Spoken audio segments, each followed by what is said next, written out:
चोरी करने पड़ा महंगा। एक फल दुकान चोरी करुवा बेले दुई जन चोर को काबू कर पुलिस जिम्मा देले स्थानीय लोके। एभली घटना घटी केन्दुझर जिला घसीपुरा थाना नारंगपुर।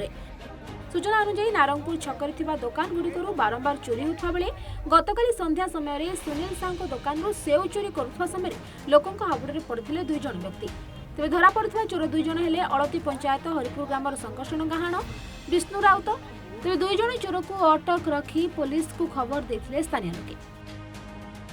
आज बजार गवर्नमेंट दुईटा लोक बारंबार 3 थर नेले भी फोटो रखाई मोबाइल लुना धरिकी आज से चोरी करते धरागला पुलिस हैंडओवर कर बारंबार चोरी हवा सत्वे आम बारंबार अभियोग करने सत्वे प्रत्येक बुधवार दुई जन व्यक्ति आसी 2-3टा जगार चोरी करुले। आज फल चोरी करने समय से दुकानी निजे धरिले धरिकी पुलिस हेफाजत रे दिगला।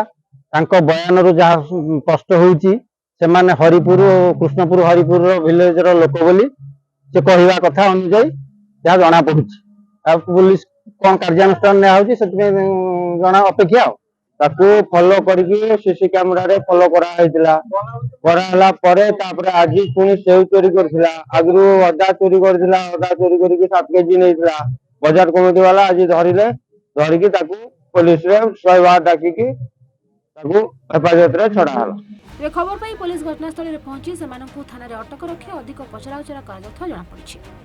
केन्दुझर जिला घसीपुर अविनाश शतपथी रिपोर्ट सूचना।